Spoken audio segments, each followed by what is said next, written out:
একটি প্রধান স্থলবন্দর জিরং বন্দরের কাছে ভূমিধস ও আচমকা এমন বন্যা আঘাত হানে। নূর মোহাম্মদ, স্টার নিউজ। নেপালের আকস্মিক বন্যা ও ভয়াবহ ভূমিধসে বিপুল সংখ্যক প্রাণহানি এবং ব্যাপক ক্ষয়ক্ষতির ঘটনায় গভীর শোক প্রকাশ করেছে বাংলাদেশ সরকার।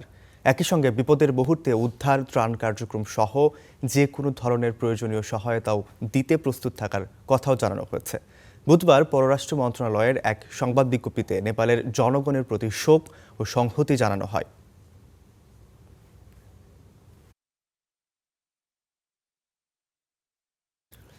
প্রাকৃতিক দুর্যোগের যেন এক ট্র্যাজিক কেন্দ্রস্থলে পরিণত হয়েছে হিমালয় কন্যা নেপাল। 2015 সালের ভূমিকম্পের পর এবারের আকস্মিক বন্যা দেশটির অন্যতম ভয়াবহ প্রাকৃতিক বিপর্যয় হিসেবে বিবেচনা করা হচ্ছে। 1934 সালের রেকর্ড 8.1 মাত্রার প্রবল শক্তিশালী ভূমিকম্প থেকে 1993 সালে ভয়াবহ ক্লাউড বার্স্ট এসবই সহ্য করতে হয়েছে দেশটিকে। এমন প্রলয়ঙ্কারী প্রাকৃতিক দুর্যোগ মোকাবেলা করেই যেন টিকে থাকতে হচ্ছে হিমালয় কন্যা নেপালকে।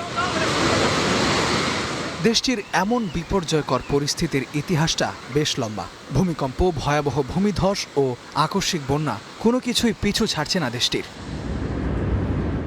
1938 সালের রেকর্ড 8.1 মাত্রার প্রবল শক্তিশালী ভূমিকম্পে লণ্ডভণ্ড হয়ে গিয়েছিল নেপাল বিহার পুরো অঞ্চল, যাতে প্রাণ হারিয়েছিলেন 10,000-এর বেশি মানুষ। এরপর 1988 সালে 6.9 মাত্রার ভূমিকম্পে নেপালে প্রাণ যায় 721 জনের। 1993 সালে কুলেখানি এলাকায় ভয়াবহ ক্লাউড বার্স্ট থেকে সৃষ্ট বন্যা ও ধসে 1336 জন প্রাণ হারান। তবে আধুনিক নেপালের ইতিহাসে সবচেয়ে বড় ক্ষতটি তৈরি হয় 2015 সালের 25 এপ্রিল। প্রায় 7.8 মাত্রার ধ্বংসাত্মক গোর্খা ভূমিকম্পে প্রাণ হারান প্রায় 9,000 মানুষ। ধসে পড়ে 10 লাখের বেশি ঘরবাড়ি। দুর্যোগের এই ধারা সাম্প্রতিক বছরগুলোতেও থেমে নেই। 2023 সালের 3 নভেম্বর পশ্চিম নেপালের জাজারকোট ও রুকুমে 5.6 মাত্রার ভূমিকম্পে মারা যায় দেশটির 1.5 শতাধিক মানুষ।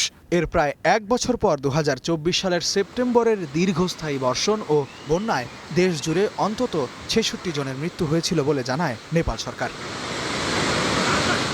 ইস্তিহাদুল মাহমুদ, স্টার নিউজ। উত্তরাঞ্চলে সারের জন্য হাহাকার, দিশেহারা কৃষক। ডিলারদের বিরুদ্ধে কারসাজি করে কৃত্রিম সংকট তৈরির অভিযোগ করছেন তারা। এদিকে অবৈধ মজুদের বিরুদ্ধে অভিযানে নেমেছে প্রশাসন।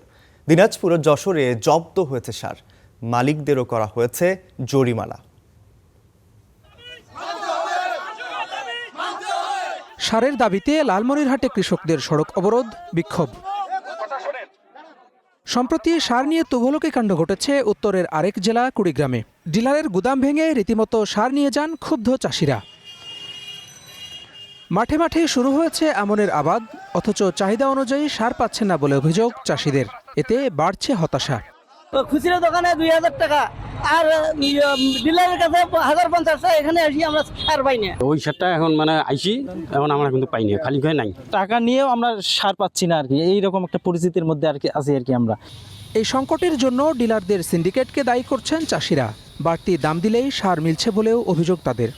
যদি 500 বস্তা ডিও করে তার এই আইনে হেরে 300 বস্তা আর 200 বস্তার খবর নেই। সার বাইরে দোকানত যাই 2200 টাকা বস্তা, আর এমআরএর সার নাই, আর খোলা দোকানত সার ভর্তি। এখন ডিলার ঘর ফাঁকা, খুচরা দোকানত সার, ওখানে সার পাওয়া যায়। স্যার ডিলার যদি সার না পায়, খুচরা দোকানত কিভাবে সার পায়? অবৈধ মজুতকারীদের বিরুদ্ধে অভিযানে নেমেছে প্রশাসন। যশোরে এক দোকান মালিককে জরিমানা করা হয়েছে। দিনাজপুরে হাস্কিং মিলে পাওয়া গেছে 217 বস্তা সার, কারাদণ্ড দেওয়া হয়েছে মালিককে। এই সারগুলো যেইভাবে রাখা হয়েছে তার মাধ্যমে সার ব্যবস্থাপনা আইন 2006-এর 12 ধারা লঙ্ঘন হয়েছে।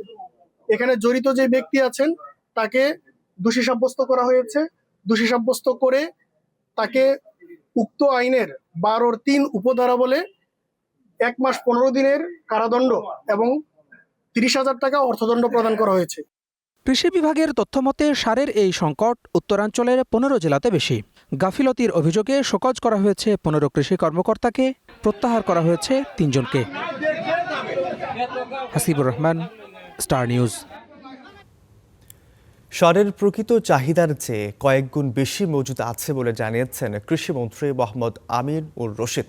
সারের বিতরণ গতিশীল করতে ডিলারের সংখ্যা বাড়ানোর কথা জানিয়েছেন ত্রাণমন্ত্রী। অন্যদিকে কৃষকদের আগাম সার না কেনার আহ্বান জানিয়েছেন স্থানীয় সরকার, পল্লী উন্নয়ন ও সমবায় প্রতিমন্ত্রী মীর শাহে আলম। মুন্সিগঞ্জের গজারিয়ায় কৃষিমন্ত্রী মোহাম্মদ আমিনুর রশিদ অংশ নেন পোনা অবমুক্তকরণ কর্মসূচিতে। পরে আয়োজিত অনুষ্ঠানে মন্ত্রী বলেন, সারের চাহিদার চেয়ে বেশি মজুদ আছে গুদামে। কিছু অসাধু ব্যক্তি সারের কৃত্রিম সংকট তৈরির চেষ্টা করছে বলেও মন্তব্য করেন মন্ত্রী। মার্কেটে এই মুহূর্তে যত সারের প্রয়োজন আছে তার থেকে বহু গুণ বেশি আমার গোডাউনে আছে। তারপরও একটা গ্রুপ দুনিয়ার যত 2 নম্বর এই ইমিটেশন ক্রাইসিস। সারের সংকট যতটা বাস্তব তার চেয়ে বেশি রটানো হচ্ছে বলে মন্তব্য করেছেন ত্রাণমন্ত্রী আসাদুল হাবিব দুলু। প্রতি ইউনিয়নে আরও একজন করে ডিলার নিয়োগ দেওয়া হবে বলেও জানান তিনি। আমরা চেষ্টা করতেছি যাতে ডিলারের সংখ্যা বাড়ানো যায়, প্রতি ইউনিয়নে আর একজনকে বাড়ানো হবে। খুচরা বিক্রেতার সংখ্যা আমরা বাড়িয়ে দিচ্ছি এবং আমরা এ ব্যাপারে জিরো টলারেন্স। ছাড় নিয়ে যদি কেউ দুর্নীতি করে বা অসৎ পথে যাওয়ার চেষ্টা করে তাদের বিরুদ্ধে ব্যবস্থা গ্রহণ করা হবে। বগুড়ার শিবগঞ্জে হুইল চেয়ার, বাইসাইকেল ও গাছের চারা বিতরণ অনুষ্ঠানে অংশ নেন স্থানীয় সরকার, পল্লী উন্নয়ন ও সমবায় প্রতিমন্ত্রী মীর শাহে আলম। এ সময় কৃষকদের উদ্দেশ্যে প্রতিমন্ত্রী বলেন, সব ধরনের সারের পর্যাপ্ত মজুদ সরকারের কাছে রয়েছে। কিছু কৃষক আগাম সার কিনছেন এমন মন্তব্য করে তিনি বলেন, এ কারণে বাজারে এক ধরনের কৃত্রিম সংকট তৈরি হয়েছে।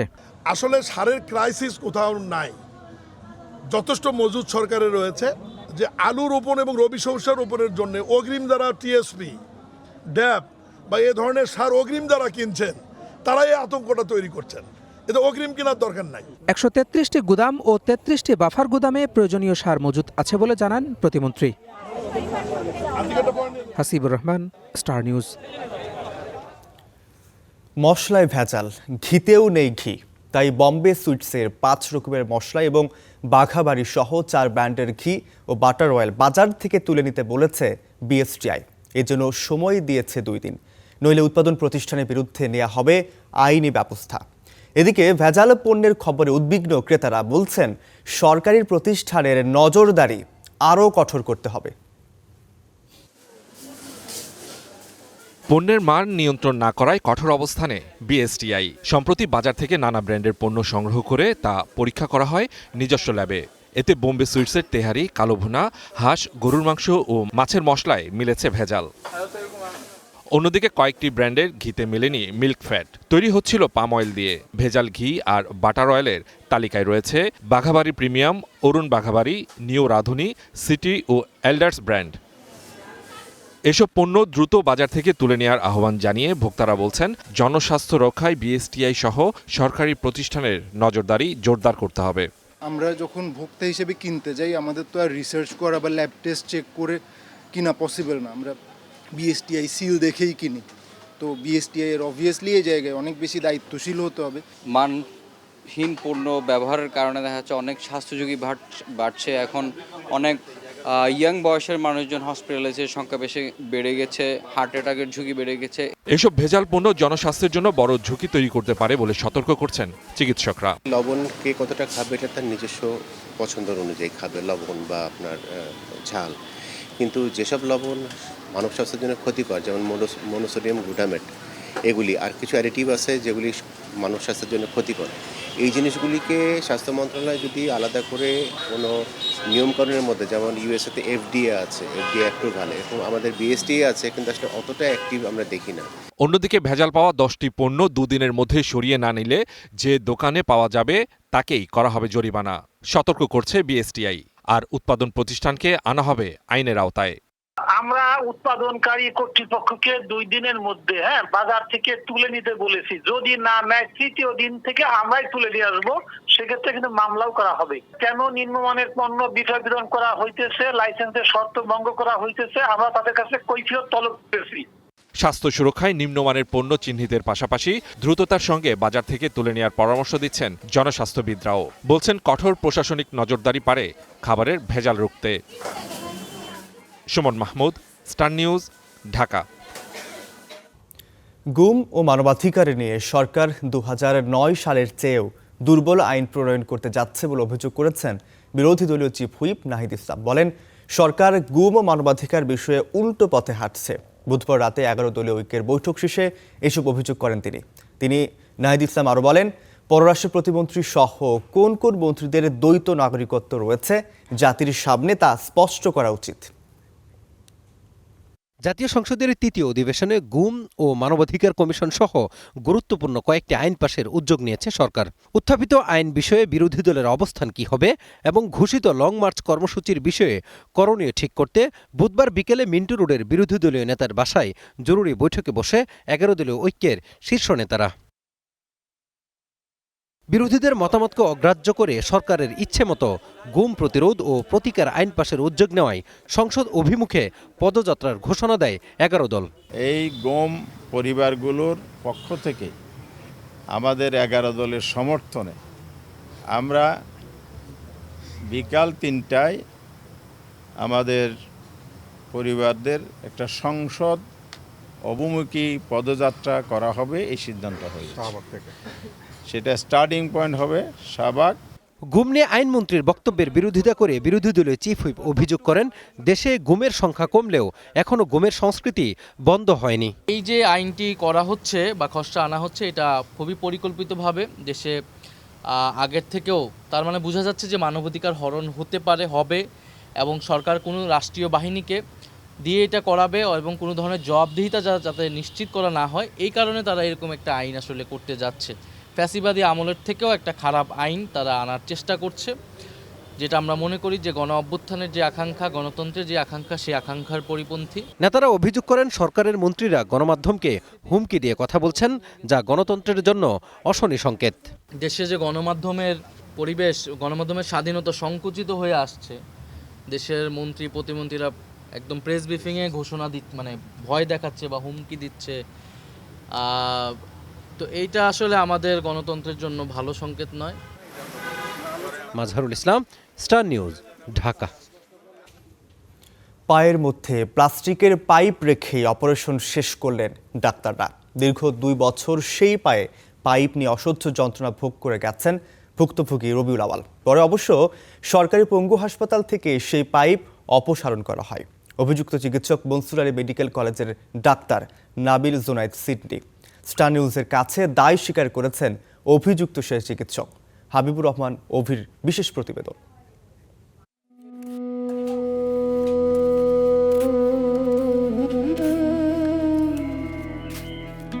32 বছরের যুবক রবিউল আওয়াল, যার বাম পা একটু খাটো। জুতোর নিচে লাগানো হয়েছে অতিরিক্ত সোল, কারণ রবিউলের বাঁ পায়ের হাড় ক্ষয় হয়ে যাচ্ছে ধীরে ধীরে।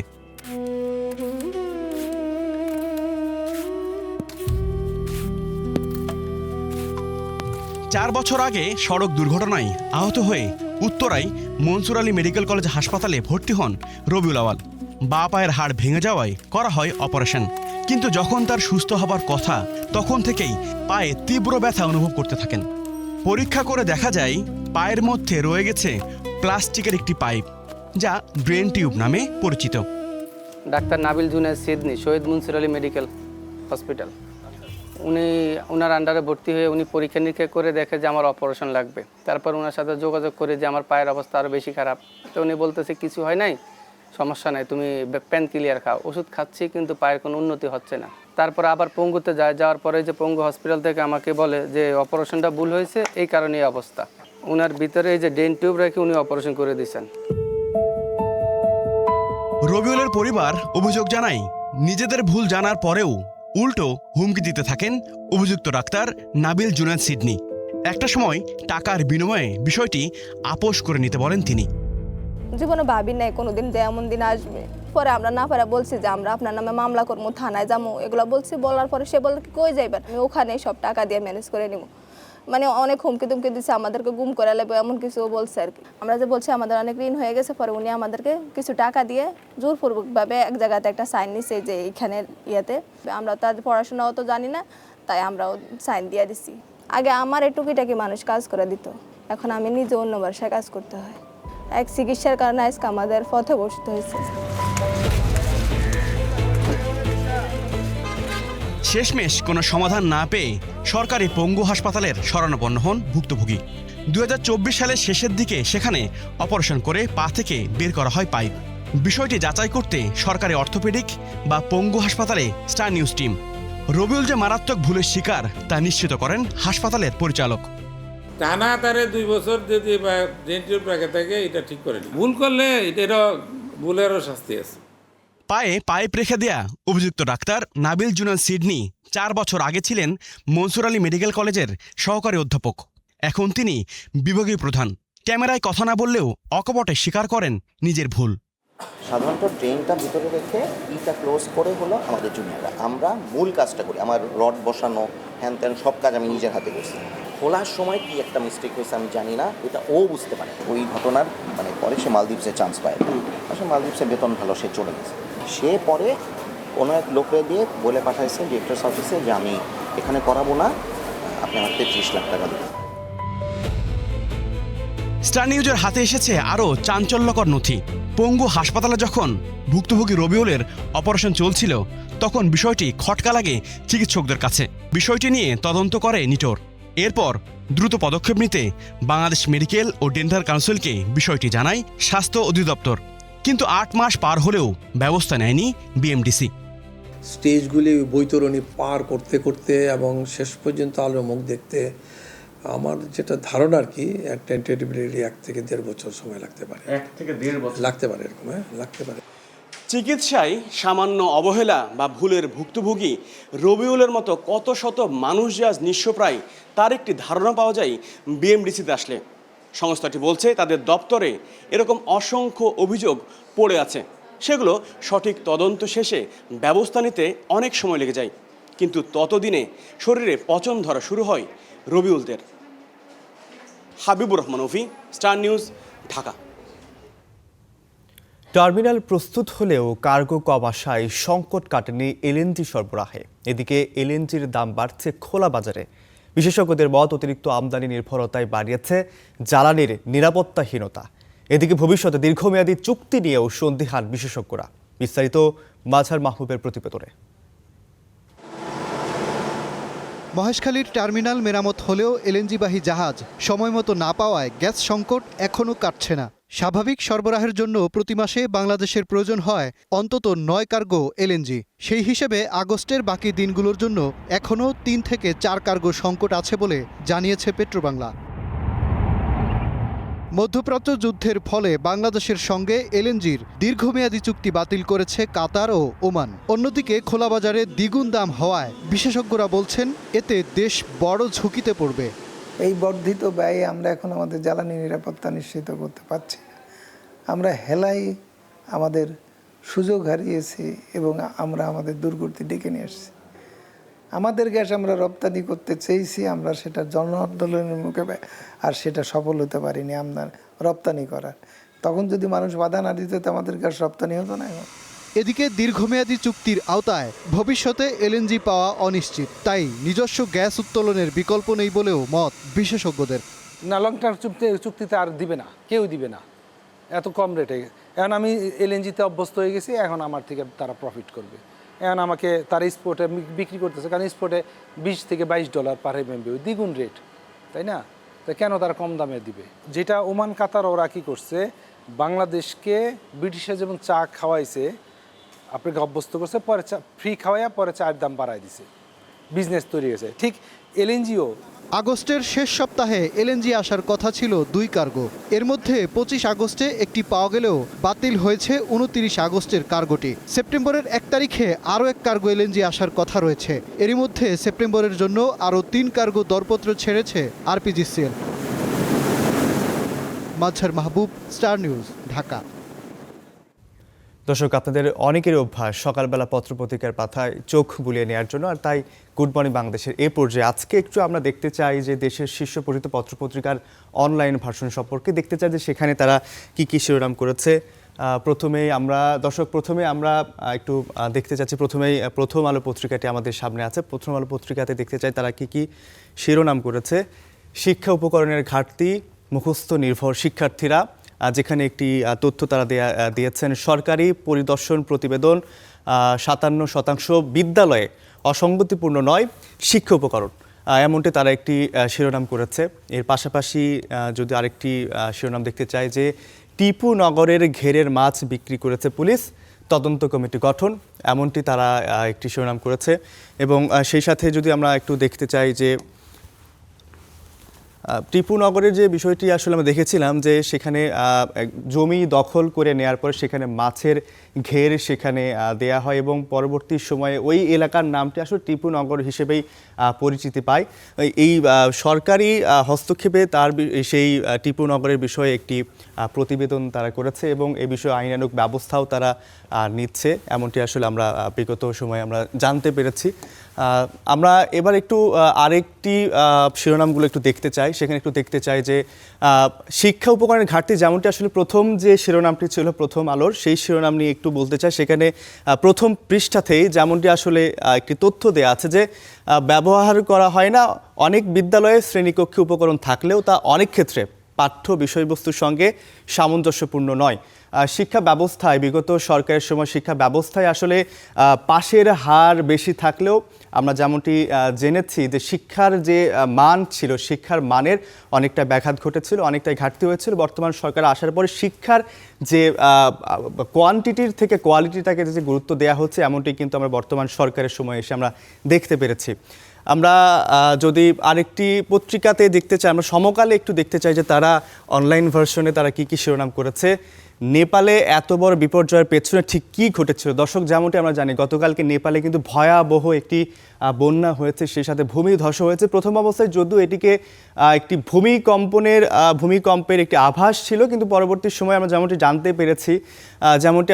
জানতে পেরেছি যে এটি আসলে ভূমিকম্প নয়, এটি আসলে ভূমিধসের কারণেই এই কম্পটি আসলে অনুভূত হয়েছিল। এবং সেখানে এখন পর্যন্ত মানে দেশ এবং বিদেশের অনেক পর্যটকই আছেন যারা এখনও নিখোঁজ আছে, তেমনটি আসলে আমরা একটি শিরোনাম দেখতে পাচ্ছি। নেপালে আকস্মিক বন্যায় নিহত বেড়ে 157, নিখোঁজ আরও অন্তত 403 জন, এমনটি পাশাপাশি আরেকটি শিরোনামও তারা করেছে।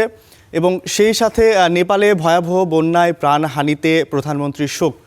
নেপালের যে ভয়াবহ ভূমিকম্প, ভূমিধস এবং সেই সাথে যে বন্যায় যারা নিহত হয়েছেন তাদের প্রতি একটি শোক প্রকাশ করেছে বাংলাদেশ প্রধানমন্ত্রী তারেক রহমান। এবং সরকারের পক্ষ থেকে যেমনটি জানানো হয়েছে যে ত্রাণ থেকে শুরু করে যে কোনো সহায়তার ক্ষেত্রে বাংলাদেশ নেপালকে সহযোগিতা করবে, এমনটি আসলে একটি বার্তা প্রধানমন্ত্রী তারেক রহমান দিয়েছেন।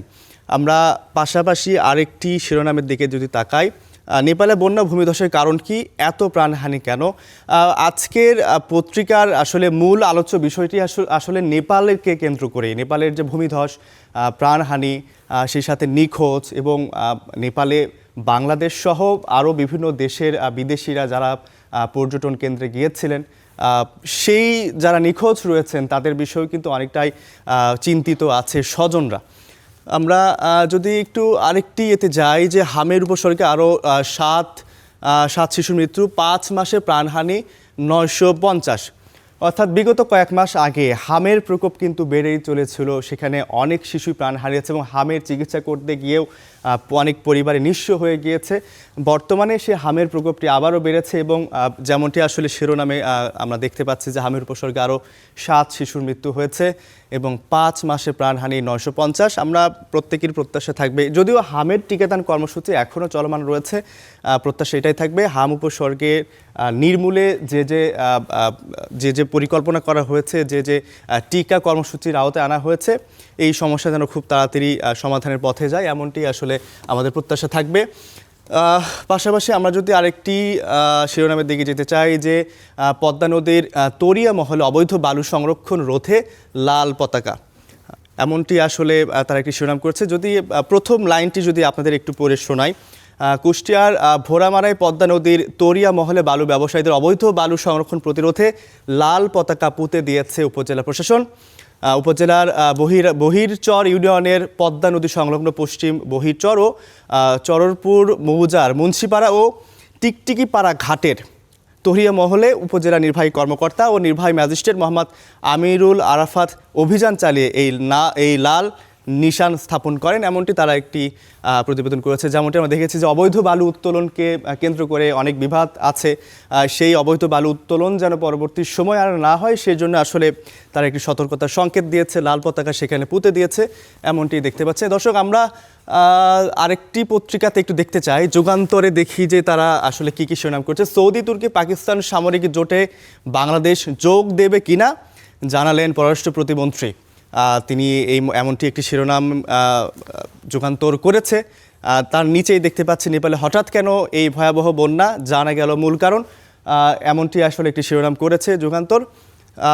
সেই সাথে আমরা যদি আরেকটি শিরোনাম দেখতে চাই, আসিফ আকবরের কড়া সমালোচনা করে যা বললেন রাশেদ খান, অর্থাৎ আসিফ আকবর কণ্ঠশিল্পী, তাকে নিয়ে একটি সমালোচনা করে বলেছেন রাশেদ খান, এমনটি আসলে একটি শিরোনামও তারা করেছে। তো সব মিলে দর্শক, গতকালকের যে ভয়াবহ ভূমিধস, ভয়াবহ যে বন্যা এবং এর কারণে যে 157 জন ইতোমধ্যে প্রাণ হারিয়েছেন এবং সেই সাথে যেমনটি আমরা দেখলাম যে অনেকে নিখোঁজ রয়েছেন, সব কিছু মিলিয়ে আসলে আজকের যে পত্রিকার অনলাইন যে ভার্সনটি ছিল সেখানে কিন্তু বিশেষ করে এই গতকালকের ভূমিধস বন্যার আলোচ্য বিষয়গুলোই কিন্তু বেশি আলোচিত হয়েছে। লেটোর মঞ্চ থেকে সৈনিক জীবন, কারাগারের অন্ধকার প্রকোষ্ঠেও যার কণ্ঠে হয়ে উঠেছিল বজ্রনীনাদ, তার কবিতায় ছিল সাপ মেরে ডাক, তিনি মানুষের মনে বেজে ওঠা অনির্বাণ সুর। জাতীয় কবি কাজী নজরুল ইসলামের 50তম প্রয়াণে শামীম বিশ্বাসের প্রতিবেদন।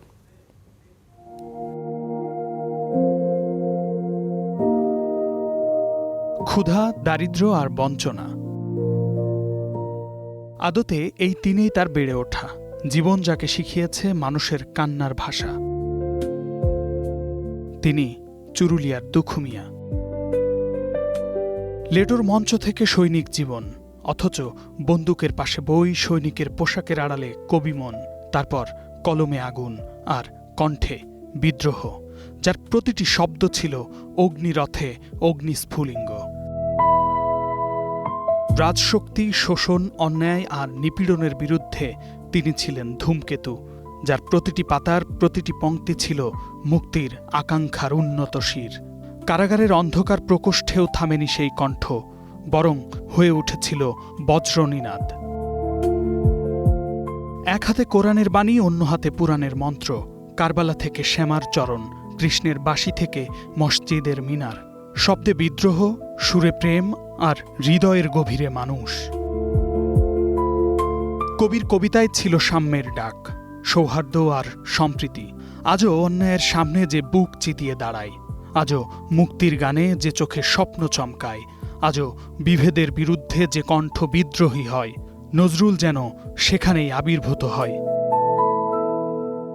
তাই তো আজও তিনি মানুষের মনে বেজে ওঠা অনির্বাণ সুর, বাঙালির এক চিরন্তন বিদ্রোহ, আজও এক অমর উচ্চারণ।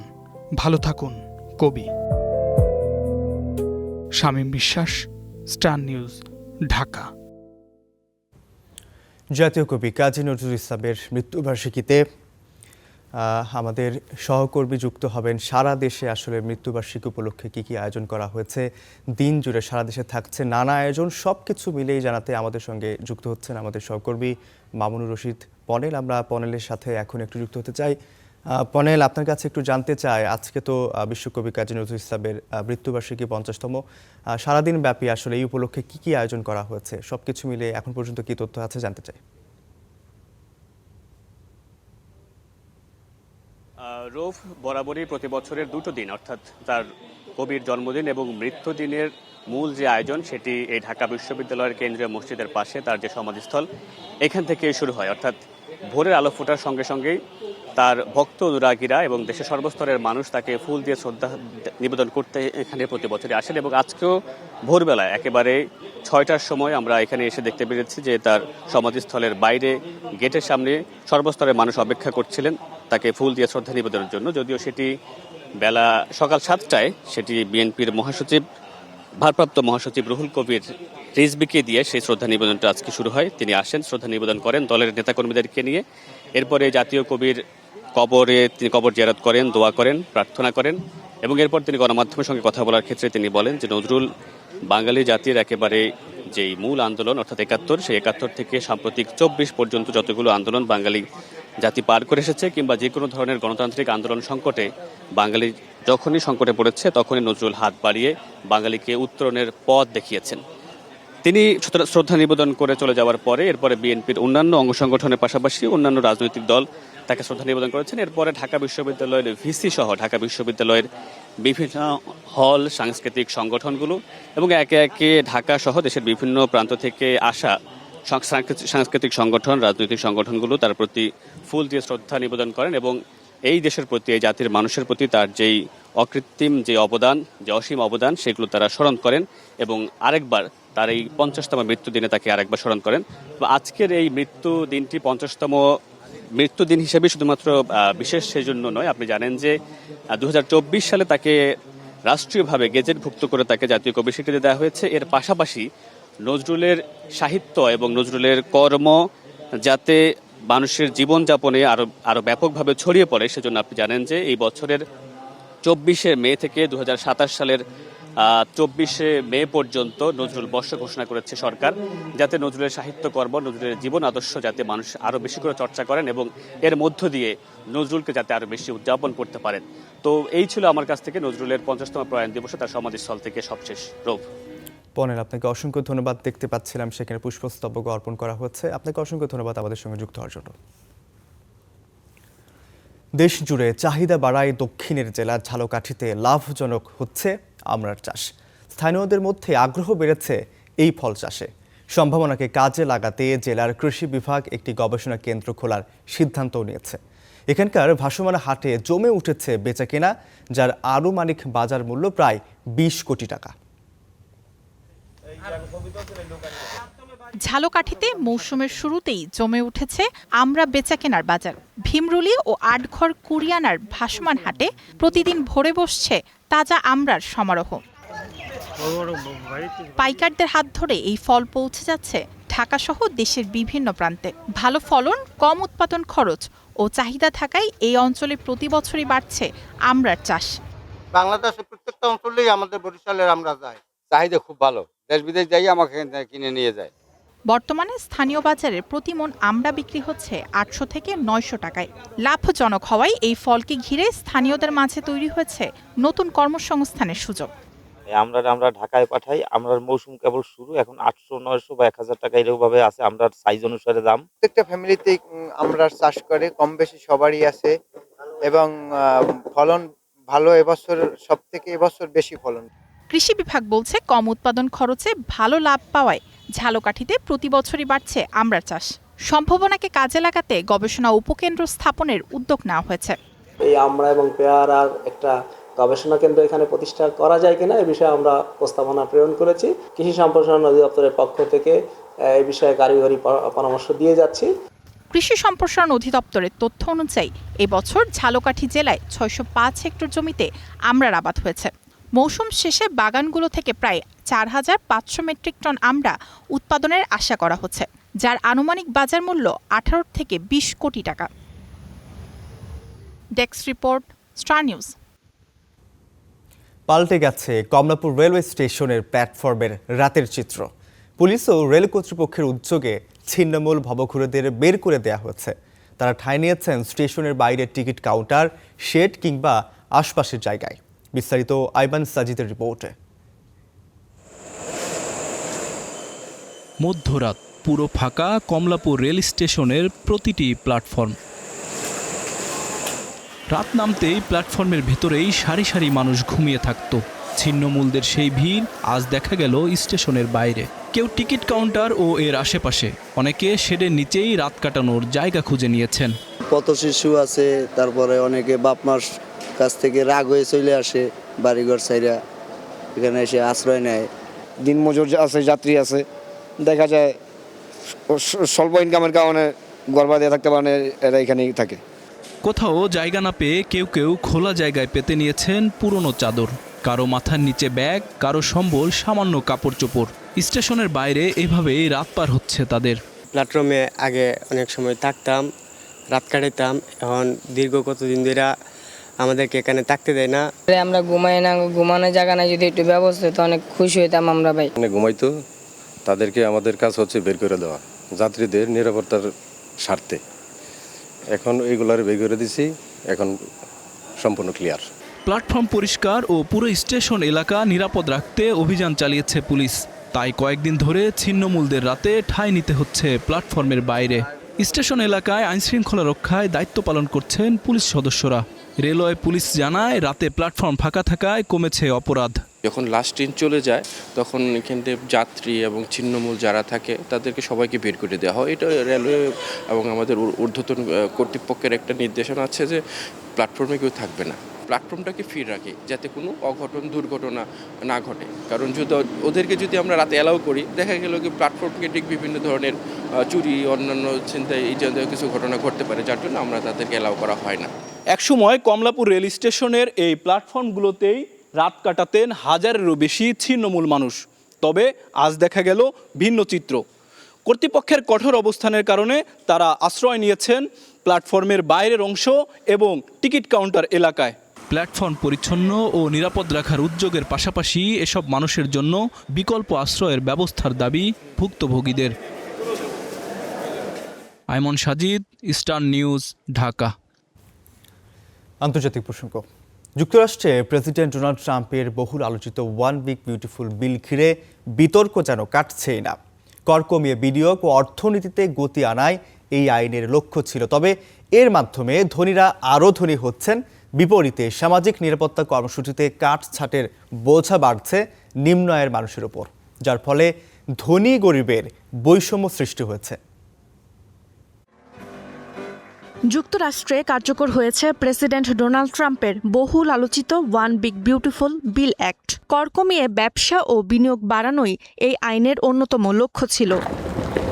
2025 সালের 4 জুলাই থেকে কার্যকর হয় আইনটি। এর মাধ্যমে বিভিন্ন কর ছাড়ের মেয়াদ বাড়ানোর পাশাপাশি চালু করা হয়েছে নতুন কিছু কর সুবিধা। রিপাবলিকানদের যুক্তি, কর কমলে মানুষের হাতে অর্থ বাড়বে, ব্যবসায় বিনিয়োগ বাড়বে, এতে শক্তিশালী হবে মার্কিন অর্থনীতি। কিন্তু এই সুবিধার বন্টন কি আদৌ সবাই পাচ্ছে কিনা তা নিয়ে প্রশ্ন তুলেছেন বিশ্লেষকরা। বলছেন, কর ছাড়ের কারণে ধনীরা আরও ধনী হচ্ছেন। অন্যদিকে সামাজিক কর্মসূচিতে ব্যয় কমানোর ফলে নিম্ন আয়ের পরিবারগুলোর উপর চাপ বাড়ছে। কংগ্রেশনাল বাজেট অফিস সিবিওর হিসাব বলছে, 2026 থেকে 2034 সালের মধ্যে সামাজিক কর্মসূচিতে ব্যয় কমার কারণে মধ্য ও নিম্ন আয়ের মার্কিন পরিবারগুলোর সম্পদ প্রায় $1 ট্রিলিয়ন কমতে পারে। এদিকে কর কমানোর ফলে মার্কিন সরকারের রাজস্ব ঘাটতি দিন দিন বাড়ছে। 2025 থেকে 2034 সালের মধ্যে এই আইনটির কারণে কেন্দ্রীয় রাজস্ব ঘাটতির প্রায় $3.4 ট্রিলিয়ন বাড়তে পারে। কারণ ট্যাক্স কমালে সরকারের রাজস্ব যতটা কমবে, ব্যয় কমিয়ে তা পুরোটা পুষিয়ে ওঠা সম্ভব হবে না। Roksana Rimi, star news. মহাসড়কে প্রবল বেগে ছুটছিল একটি কাভার্ড ভ্যান। হঠাৎ পেছন থেকে গাড়ির পাশে হাজির একটি পিকআপ, যেন অ্যাকশন সিনেমা দৃশ্য। চলন্ত ট্রাকের পেছনের দরজা খুলে চোখের পলকেই লুট করে নেয় ভ্যানে থাকা মালামাল। সিনেমা স্টাইলে এমন ঘটনায় ঘটেছে মিশরের একটি মহাসড়কে। 31 সেকেন্ডের সেই ভিডিও অবাক করেছে বিশ্বকে। এ যেন হলিউড সিনেমা। পাশের গাড়ি থেকে তোলা এই 31 সেকেন্ডের ভিডিও বলছে কতটা পরিকল্পিত ছিল লুটকারীদের এই কাণ্ড, আর কতটা দক্ষই বা এরা।